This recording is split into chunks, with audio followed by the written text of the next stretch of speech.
Good morning once again. चलिए अपनी class continue करते हैं। बेटा हमने कल ये पढ़ा कि एससीज और एसटीज के सामने क्या क्या प्रॉब्लम्स आती है, उनको किस तरह से सोशल जस्टिस और इक्वालिटी नहीं मिलती है। I've also told you about that the government has launched many schemes time to time to help these backward classes to make them a part of national mainstream. ऐसे ही कुछ policies जो कि government के द्वारा launch की गई, ऐसे programmes जो गवर्नमेंट के द्वारा लॉन्च किए गए, आज हम उनके बारे में डिस्कस कर रहे हैं। First is reservation. रिजर्वेशन आपने पहले भी पढ़ा है।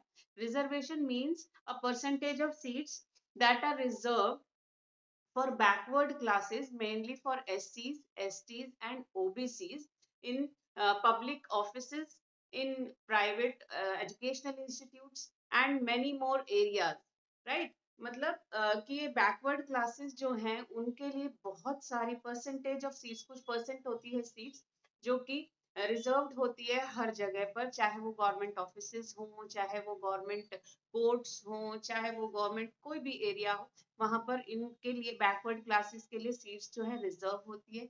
इसके अलावा जो एजुकेशनल इंस्टीट्यूशंस हैं like schools and colleges, they are also supposed to reserve the seats for these backward classes. The idea behind the reservation is to make them a part of national mainstream and give them social equality. ठीक है जी। तो reservation जो है mainly backward classes को दिया गया है, उनकी जो क्या कह सकते हैं एक्सप्लॉयटेशन थी उसको खत्म करने के लिए। चलिए देखते हैं। The constitution framers added provision of reservation to end the exploitation of backward sections who were denied respect and equality. Constitution framers ने सबसे मेन जो अपना एम बनाया वो ये था कि बैकवर्ड सेक्शंस को उनकी जो राइट्स से वो वंचित हैं, यानी उनको जो नहीं मिले हैं अभी तक राइट्स, वो उनको कॉन्स्टिट्यूशन में जरूर देने हैं, जिससे कि उनको रिस्पेक्ट और इक्वालिटी मिले, यानी समानता और आदर मिले, जो अभी तक उनको नहीं मिल पाया था बिफोर इंडिपेंडेंस, जो उनके पास नहीं था। बहुत सारे individual rights, equality and many more rights like fundamental rights, right to vote, ये सब उनके पास नहीं थे। तो कॉन्स्टिट्यूशन फ्रेमर्स ने कुछ प्रोविजंस डाले कॉन्स्टिट्यूशन में जिससे कि उनको रिस्पेक्ट और डिग्निटी मिल सके, right? Under reservation a percentage of seats are reserved in public sector. Public sector means government sector, union and state civil services. Civil services में भी, चाहे वो नेशनल लेवल पे हो चाहे वो स्टेट लेवल पे हो, सिविल सर्विसेज उनमें भी रिजर्वेशन मिलता है। एजुकेशनल इंस्टीट्यूशंस में भी इनके लिए रिजर्व सीट्स होती हैं। किनके लिए? एससीज, एसटीज एंड ओबीसीज, इन सभी के लिए सीट्स रिजर्व्ड होती हैं हर एरियाज में। क्या इसके बिहाइंड मेन पर्पस क्या था? It provide social justice. Social justice मिलता है इस रिजर्वेशन से, एंड इनइक्वालिटीज इन सोसाइटी। और ये रिजर्वेशन पॉलिसी जो है हमारे सोसाइटी में जो भी इनइक्वालिटीज फैली हुई हैं वो सब खत्म करते हैं। अंडर रिजर्वेशन पॉलिसी, अब रिजर्वेशन पॉलिसी के अंडर क्या क्या है देखिए। Seats are also reserved in legislatures, government services, government services और लेजिस्लेचर में भी इन एसटीज और एसटीज और ओबीसीज के लिए, ओबीसीज के लिए इतनी ज्यादा सीट्स रिजर्व नहीं है जितने की एससीज और एसटीज के लिए है।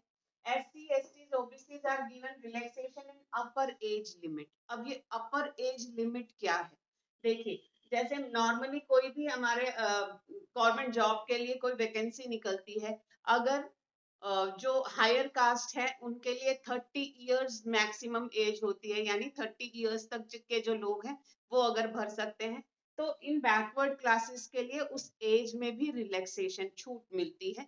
अगर हमारे लिए 30 है तो उनके लिए 34, 35 हो सकती है। According to rules and regulations जो भी रिलैक्सेशन दे सकते हैं वो दी जाती हैं इन बैकवर्ड क्लासेस को। increases this reservation policy increases the diversity of representation। मतलब जो रिप्रेजेंटेशन है इनकी वो उसमें डाइवर्सिटी पैदा करती है ये रिजर्वेशन पॉलिसी। अब डाइवर्सिटी क्या है? बदलाव। डाइवर्सिटी इज बदलाव। And to bring social equality. और इस रिजर्वेशन पॉलिसी की वजह से सोशल इक्वालिटी भी आती है हमारे सोसाइटी में। That means reservation policy is very good technique that was introduced by our constitution framers for the backward section, so that they can get the social equality and respect in the society. तो reservation policy जो है बहुत सारी ऐसी जगह हैं जहां पर दी जाती है, मेनली एजुकेशनल इंस्टीट्यूशंस जो है वहां पर भी रिजर्वेशन जो है दिया जाता है इन बैकवर्ड क्लासेस को, जिससे कि वो नेशनल मेन स्ट्रीम का एक पार्ट बन सके। Right? Is that clear to all? Reservation policy clear to all? Yes और नो? जल्दी से मुझे बताइए चैट बॉक्स में।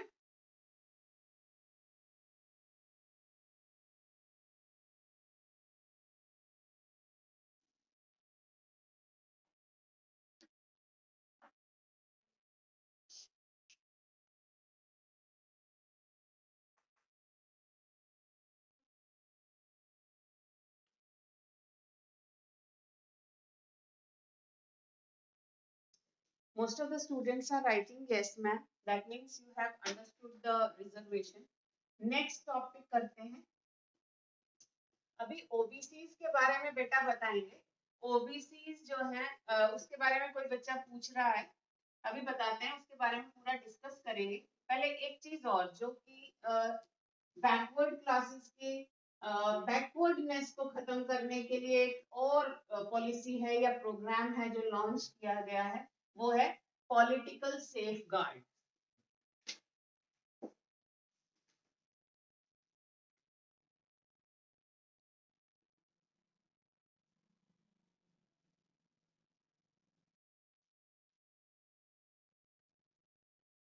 अब ये पॉलिटिकल सेफ गार्ड का क्या मतलब है? ये भी एक तरह का रिजर्वेशन ही है, लेकिन सिर्फ कहां पर है देखिए, under political safeguard seats are reserve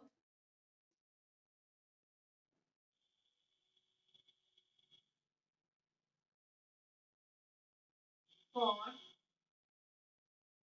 SCs and STs in Lok Sabha,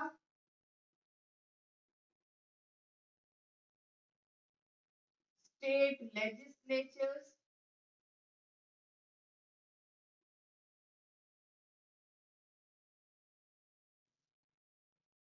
municipalities,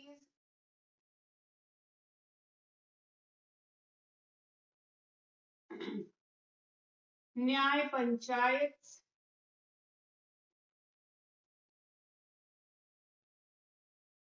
etcetera.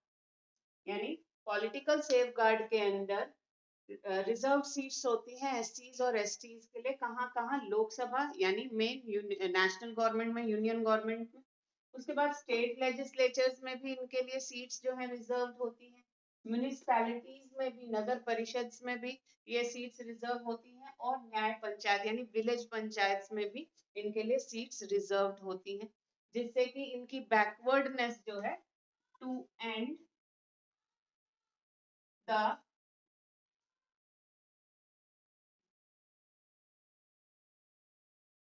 In the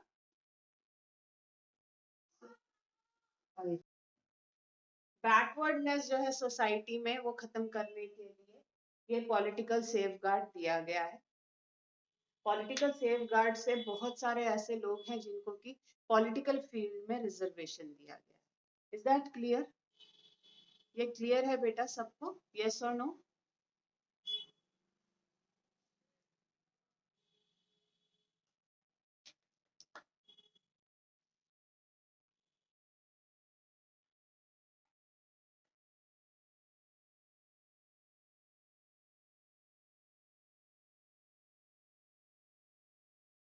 और इस पॉलिटिकल सेफ गार्ड के अंडर ही एंग्लो इंडियंस को भी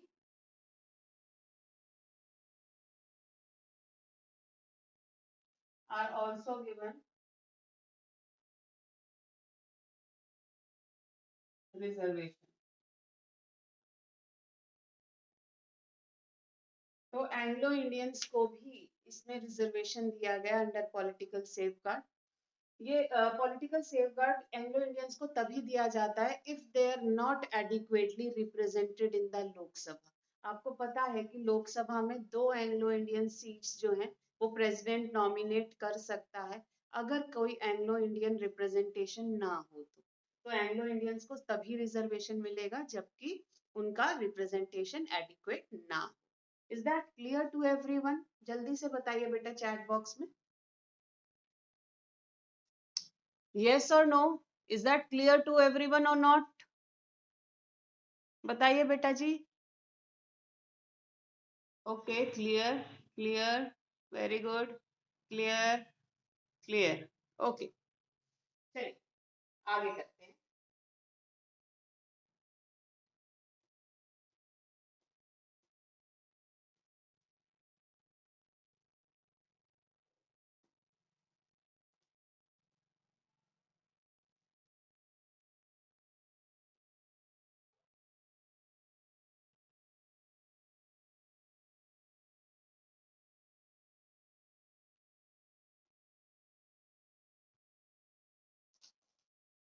नेक्स्ट इज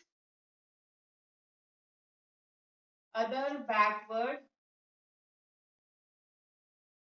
क्लासेस, यानी कि ओबीसी, राइट। ये ओबीसी जो है अदर बैकवर्ड क्लासेस हैं। कॉन्स्टिट्यूशन फ्रेमर्स ने at the time of independence ये अदर बैकवर्ड क्लासेस को रिजर्वेशन नहीं दिया था, लेकिन इन द 42nd अमेंडमेंट और 46th amendment of the constitution the reservation to other backward classes were also given, right? तो देखिए जी, अदर बैकवर्ड क्लासेस में कौन कौन आते हैं? Small land cultivators,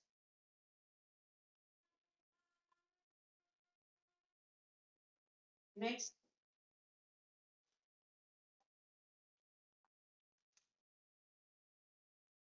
artisans, weavers, उसके बाद बेटा फिशिंग, फिशर्स या फिशरमैन कह सकते हैं, फिशरमैन और कंस्ट्रक्शन वर्कर्स।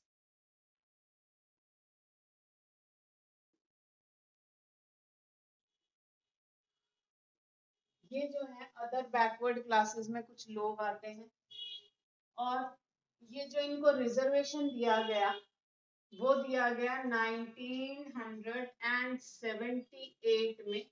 मंडल कमीशन की रिपोर्ट आई थी।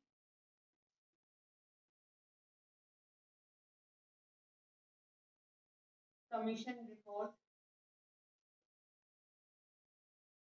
इसके जो चेयरमैन थे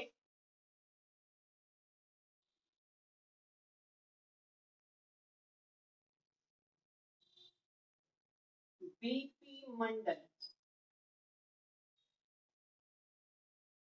ये जो मंडल कमीशन था इसके चेयरमैन थे बीपी मंडल, और इन्होंने 1978 में, एक मिनट बेटा, 1978 में ओबीसी को रिजर्वेशन दिया गया। इसमें वही था कि एससीज और एसटीज के अलावा कुछ परसेंट सीट्स जो हैं वो ओबीसी कैटेगरी के लिए रिजर्व थी हर जगह पर, लेकिन ओबीसी को इतने ज्यादा बेनिफिट्स नहीं दिए जाते जो कि एससीज और एसटीज को दिए जाते हैं।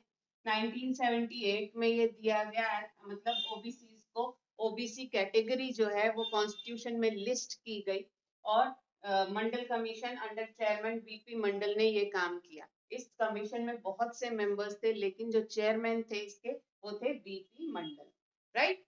उसके बाद बेटा ये जो ओबीसीज हैं, they constitute a majority of poor people,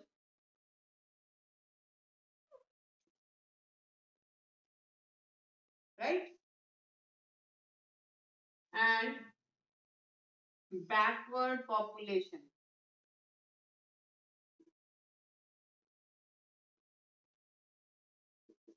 in the society. जो ओबीसीज हैं वो मेनली जो बैकवर्ड सेक्शन है और पुअर पीपल हैं सोसाइटी में, उसी में वो ही कॉन्स्टिट्यूट करते हैं। और इसके अलावा कुछ माइनॉरिटी ग्रुप्स भी हैं जिनको कि रिजर्वेशन दिया जाता है। मोस्ट माइनॉरिटी ग्रुप्स वही होते हैं जो कि बैकवर्ड होते हैं, यानी उस सोसाइटी में वो बैकवर्डनेस का सामना करते हैं, और उनको मेन स्ट्रीम में या हमारे जैसे ही बनाने के लिए इन माइनॉरिटीज को भी बहुत बार रिजर्वेशन दिया जाता है, या फिर गवर्नमेंट कुछ प्रोविजंस करती है जिससे कि इनकी भी बैकवर्डनेस जो है वो खत्म होता है। ओबीसीज जो है उनको मंडल कमीशन के अंडर 1978 में रिजर्वेशन दिया गया, और इसके चेयरमैन जो थे मिस्टर बीपी मंडल थे। बैकवर्डनेस उनकी खत्म करने के लिए और साथ ही उनकी जो पॉवर्टी है उसको खत्म करने के लिए ये ओबीसीज को रिजर्वेशन दिया गया। इसमें mainly small cultivators, artisans, weavers, fisherman और कंस्ट्रक्शन वर्कर्स आते हैं। Is that clear to everyone OBCs के बारे में?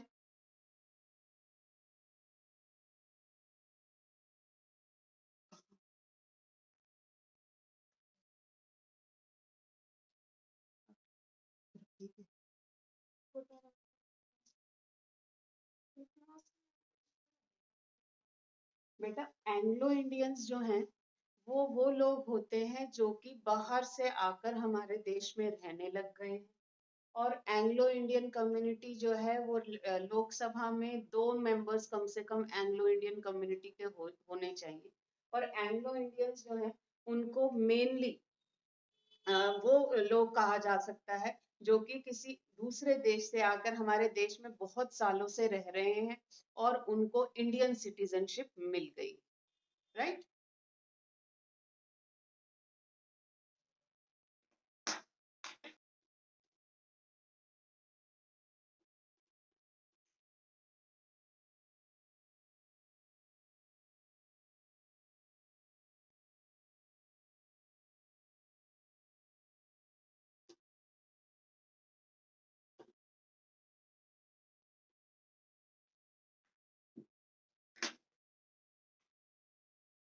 अगला जो टॉपिक है हमारा वो है minority groups.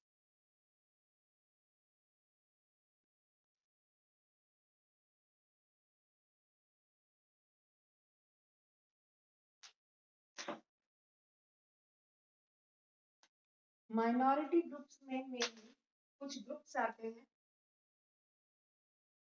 Indian constitution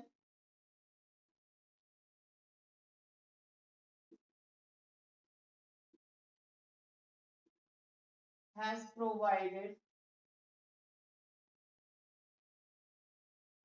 safeguard to some minority groups also.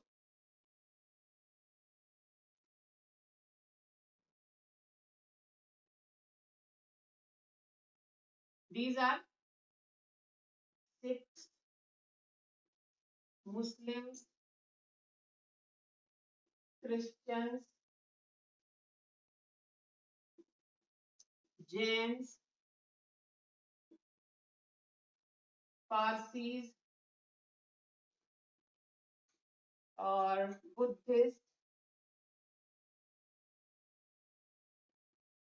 ये कुछ माइनॉरिटी ग्रुप्स हैं। अब ये माइनॉरिटीज क्या होती हैं देखिए, the people who are much less in number than the entire population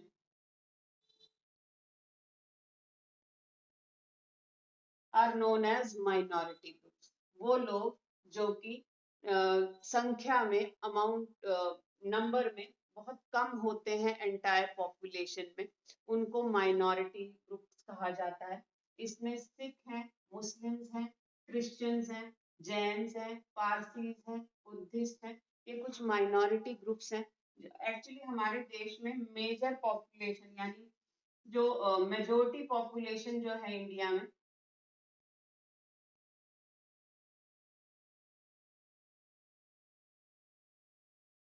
in India इस कौन सी है? हिंदूज की मेजर पॉपुलेशन है। तो हिंदूज से जो नंबर में कम है ग्रुप्स, उनको माइनॉरिटी ग्रुप्स कहा जाता है। देखिए हिंदूज जो है बहुत ज्यादा है, अबाउट 80% आर हिंदूज। मुस्लिम्स उनसे कम है, फिर सिख हैं, क्रिश्चियंस हैं, जैन, पारसी, बुद्धिस्ट, ये जो है हिंदू से नंबर में बहुत कम है, इसीलिए इनको माइनॉरिटी ग्रुप कहा जाता है। और माइनॉरिटीज को एक और एडवांटेज दी गई, इनको प्रॉपरली रिजर्वेशन नहीं दिया जाता, लेकिन एक एडवांटेज इनको दिया गया है by the constitution of India, that minorities can establish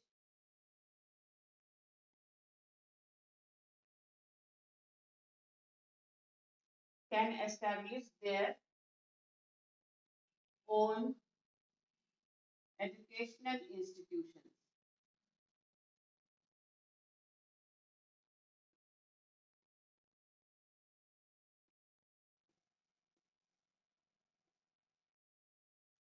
minorities जो है उनको खुद का एजुकेशनल इंस्टीट्यूशन एस्टेब्लिश करना जो है उनको दिया गया है ये अधिकार। वो अपने धर्म का प्रचार कर सकते हैं अपने एजुकेशनल इंस्टीट्यूशंस में, लेकिन उस एजुकेशनल इंस्टीट्यूशन में किसी और रिलीजन को नुकसान ना पहुंचे, इनका इसका ध्यान इनको रखना पड़ता है। राइट? तो इसका मतलब है कि माइनॉरिटीज को अगर अपने धर्म का प्रचार करना है तो वो अपने अलग से एजुकेशनल इंस्टीट्यूशंस जो हैं एस्टैब्लिश कर सकते हैं। और उनको ये जरूर फॉलो करना पड़ता है रूल कि वो किसी दूसरे रिलीजन को नुकसान ना पहुंचाए। राइट? मतलब इस तरह की वहां पर धार्मिक शिक्षा नहीं दी जानी चाहिए जो कि दूसरे धर्मों के खिलाफ हो। Right? Is that clear? Minority groups जो है वो क्लियर है बेटा। जो मेजोरिटी ग्रुप से नंबर में कम है वो ग्रुप्स जो है माइनॉरिटी ग्रुप्स होते हैं। और माइनॉरिटी ग्रुप्स मैंने आप नाम लिखे हैं कुछ। माइनॉरिटी ग्रुप्स को कॉन्स्टिट्यूशन में एक फायदा दिया गया है कि वो अपना एजुकेशनल इंस्टीट्यूशंस, अपने रिलीजियस एजुकेशनल इंस्टीट्यूशंस जो है एस्टैब्लिश कर सकते हैं without harming any other religion. Right? बताइए जरा ये क्लियर है कि नहीं?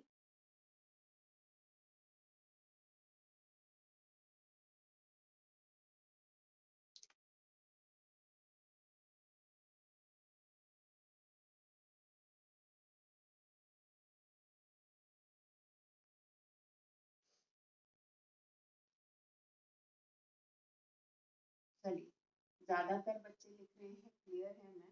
माइनॉरिटी ग्रुप जो है उनमें से सबसे लार्जेस्ट जो माइनॉरिटी ग्रुप आज इंडिया में है वो है मुस्लिम्स का। कुछ मुस्लिम्स के बारे में देखते पढ़ते हैं।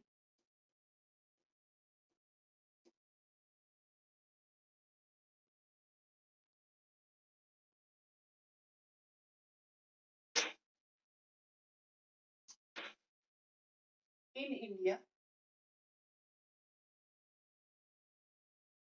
largest minority group is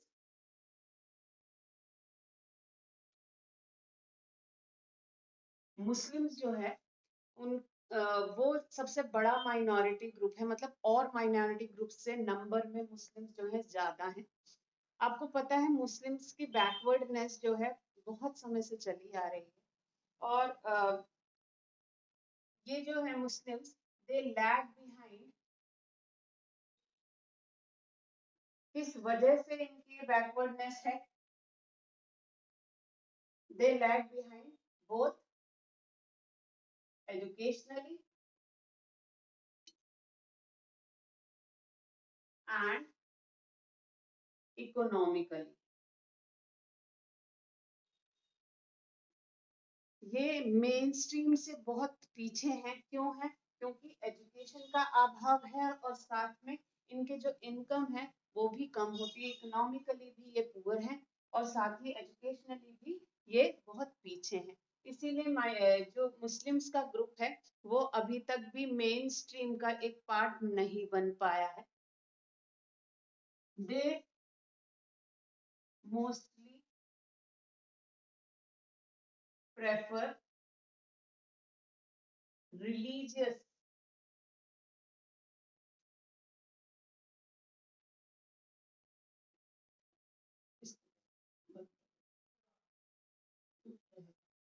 they mostly prefer religious education.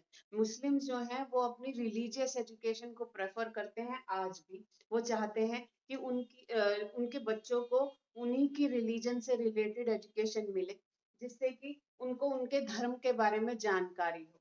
और इनका जो रिलीजियस एजुकेशनल सेंटर होता है वो होता है मदरसा।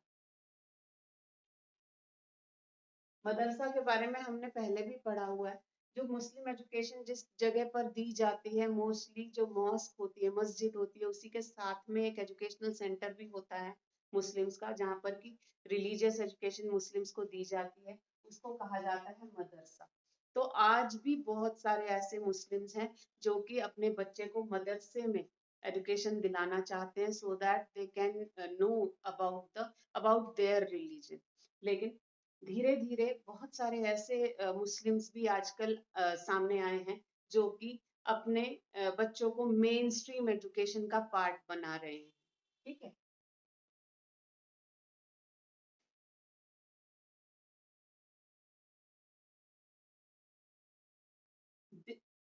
These Muslims are abstaining।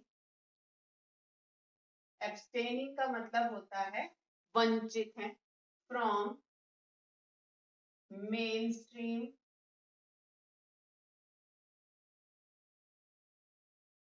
education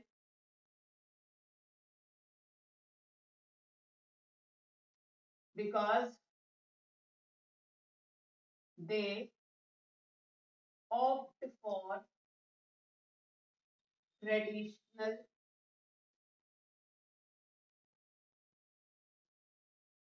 education।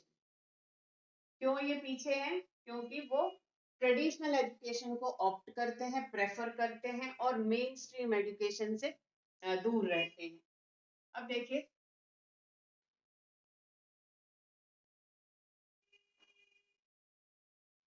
Now some enlightened Muslims are preferring for modern education.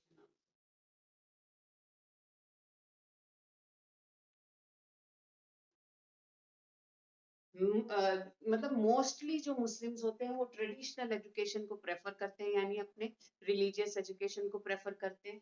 लेकिन कुछ ऐसे भी एनलाइटेंड मुस्लिम्स हैं आजकल जो कि अब मॉडर्न एजुकेशन को प्रेफर करने लगे हैं, जिसकी वजह से धीरे धीरे मुस्लिम्स की जो बैकवर्डनेस है वो खत्म हो रही है। लेकिन मोस्टली जो है वो ट्रेडिशनल एजुकेशन को ही प्रेफर करते हैं। मुस्लिम्स के बारे में जो बताया वो समझ में आया है बेटा? Yes or no, please tell me in the chat box.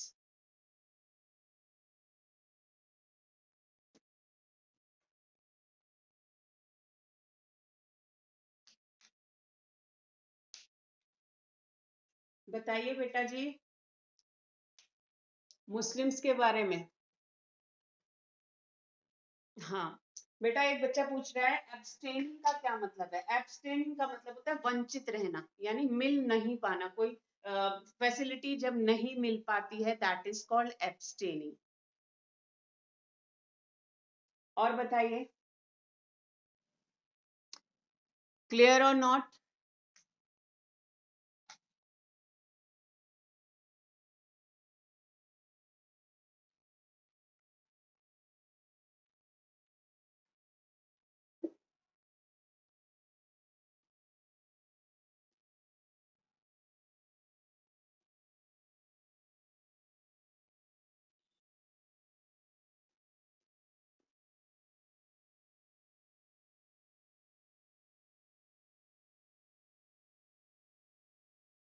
Clear है सबको? चलिए, अब एक प्रॉब्लम सामने आती है माइनॉरिटी ग्रुप्स के, कि इनको इनका राइटफुल शेयर नहीं मिल पाता है सोसाइटी में। माइनॉरिटीज are not getting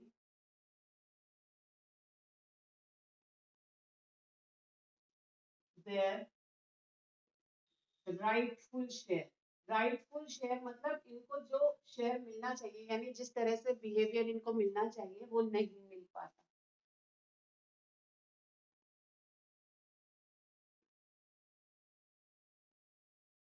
क्यों? कुछ एक because some minorities, sorry, majorities, some majorities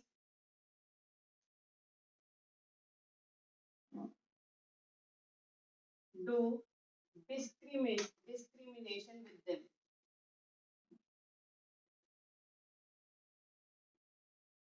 अपने आप को बहुत ऊंचा मानते हैं, इसीलिए माइनॉरिटीज के साथ वो इक्वली यानी हार्मनी के साथ नहीं रह पाते।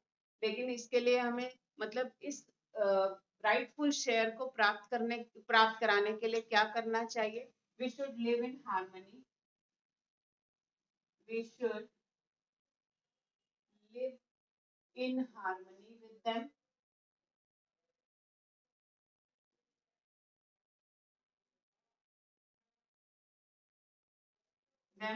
to make them a part of nation's development. जब तक हम इनको इनका राइटफुल शेयर नहीं देंगे तो देश की डेवलपमेंट में उनका शेयर नहीं होगा, यानी वो हमारे देश की डेवलपमेंट में हाथ नहीं बटा सकेंगे, हेल्प नहीं कर सकेंगे। इसलिए हमें उनके साथ हार्मनी से रहना चाहिए, एक साथ मिलजुल कर रहना चाहिए, जिससे कि वो भी नेशन बिल्डिंग एक्टिविटीज में पार्टिसिपेट कर सके। इसके अलावा माइनॉरिटी ग्रुप्स को क्या करना चाहिए? देखो बेटा, minorities should also live with brotherhood,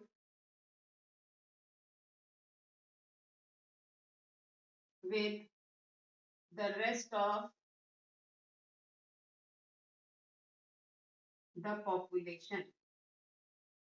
चलिए बेटा, माइनॉरिटी ग्रुप्स को भी हमारे साथ ब्रदर भाईचारा के साथ रहना चाहिए, जिससे कि वो भी इन सोसाइटी के डेवलपमेंट में हिस्सेदार बने।